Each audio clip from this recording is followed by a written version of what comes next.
Olá, povo de Deus, quarta-feira, 5 de outubro de 2022, São Benedito, 27ª semana do Tempo Comum. A nossa reflexão de hoje é a partir de Gálatas 2, de 1 a 2, de 7 a 14 e Lucas 11, de 1 a 4. Irmãos, 14 anos mais tarde, subi de novo a Jerusalém com Barnabé, levando também Tito comigo. Fui lá por causa de uma revelação. Expus-lhe o evangelho que tenho pregado entre os pagãos, o que fiz em particular aos líderes da igreja, para não acontecer que estivesse eu correndo em vão ou tivesse corrido em vão. Pelo contrário, viram que a evangelização dos pagãos foi confiada a mim, como a Pedro foi confiada a evangelização dos judeus. De fato, aquele que preparou Pedro para o apostolado entre os judeus, preparou-me também a mim para o apostolado entre os pagãos. Reconhecendo a graça que me foi dada, Tiago, Cefas e João, considerados as colunas da igreja, deram-nos a mão, a mim e a Barnabé, como sinal de nossa comunhão recíproca. Assim ficou confirmado que nós iríamos aos pagãos e eles iriam aos judeus. O que nos recomendaram foi somente que nos lembrássemos dos pobres. E isso procurei fazer sempre com toda solicitude. Mas quando Cefas chegou a Antioquia, opus-me a ele abertamente, pois ele merecia censura. Com efeito, antes que chegassem alguns da comunidade de Tiago, ele tomava refeição com os gentios. Mas depois que eles chegaram, Cefas começou a esquivar-se e a afastar-se por medo dos circuncidados.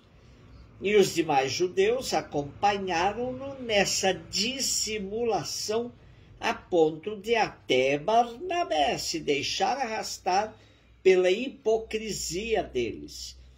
Quando vi que não estavam procedendo direito de acordo com a verdade do evangelho, disse a Cefas diante de todos: se tu, que és judeu, vives como pagão e não como judeu, como podes obrigar os pagãos a viverem como judeus? A maneira de Paulo se apresentar aos irmãos da Galileia quer enfrentar os que não o reconhecem como um autêntico apóstolo. Como ele não faz parte do grupo dos primeiros, muitos lhe faziam oposição. Interessante que Paulo se apresenta não porque o tenham convocado a prestar contas, mas seguindo uma revelação. A provocação que faz aos tidos como colunas da igreja, Tiago, Cefas e João, é para um reconhecimento oficial do seu trabalho evangelizador. Não porque alimente dúvidas sobre a autenticidade do seu evangelho, o evangelho que ele anuncia.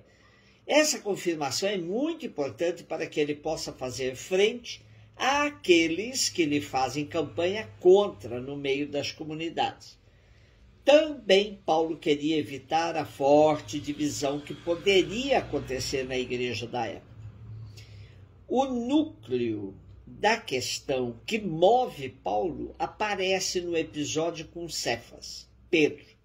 Está em jogo a liberdade cristã pregada por Paulo e a escravidão sob a lei que arrastou Pedro para um comportamento dissimulado, hipócrita.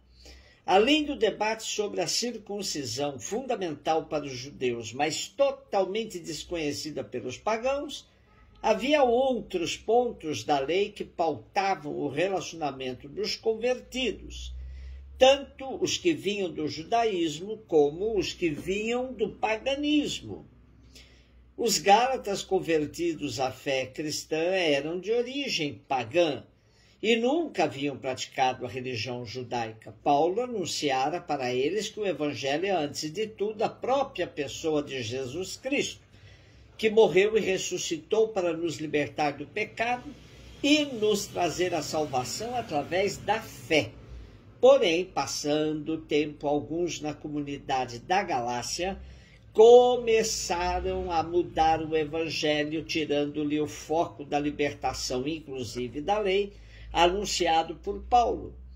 Reduzir o evangelho a uma doutrina ou a um compêndio de leis foi e sempre será a tentação permanente no seio das comunidades cristãs. Na visita de Paulo à comunidade de Jerusalém, dá-se uma forte experiência de comunhão, expresso na aceitação do ministério de Paulo da parte de Pedro, Tiago e João, considerados colunas da igreja.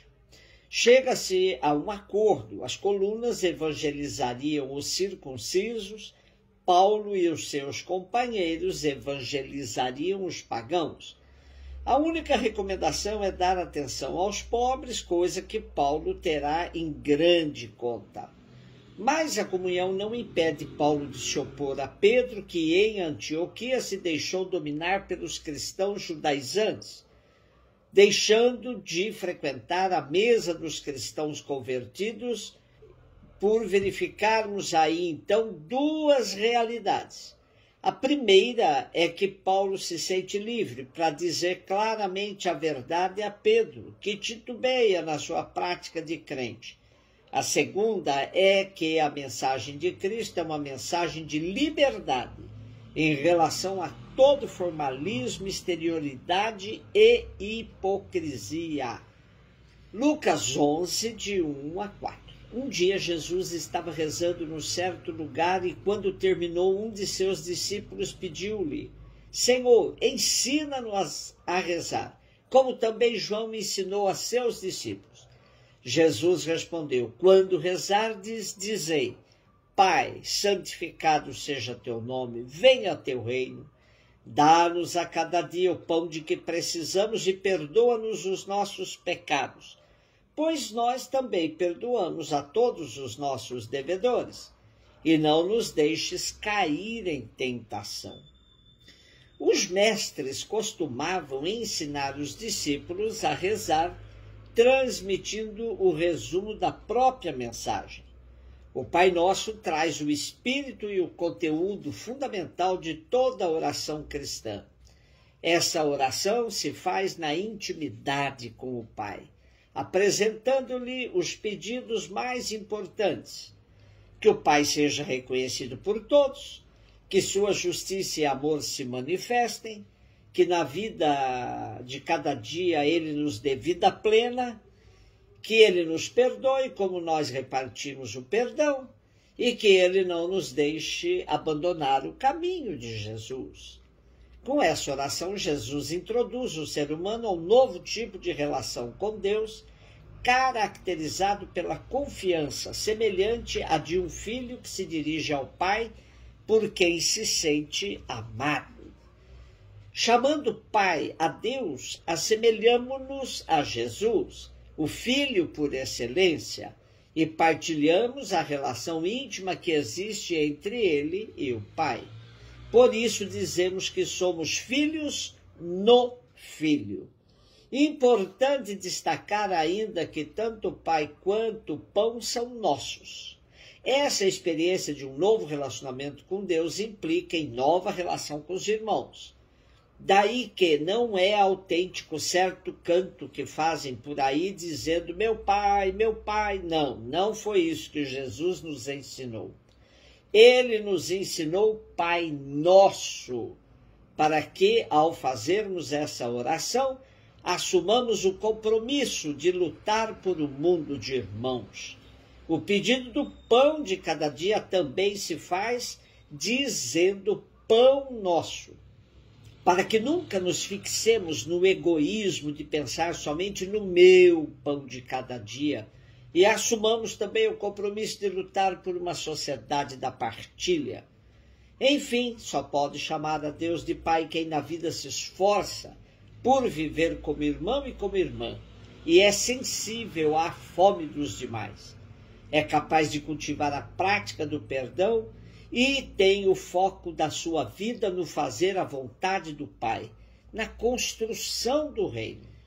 Celebramos hoje São Benedito, que tudo indica ser um religioso italiano, nascido na Sicília, região do extremo sul do país, em 1524 ou 1526. Era negro, que lhe rendeu o apelido de Mouro. Era filho de escravos vindos da Etiópia, na África. Há, porém, uma corrente que defende que o santo era um escravo que foi capturado no norte da África. Algo comum também na Itália da época. Seja como for, a origem de São Benedito é humilde, e esta foi a tônica da vida do religioso. Ele era muito simples, nunca foi padre, e por trabalhar na cozinha, tornou-se padroeiro dos cozinheiros. Um beijo no seu coração.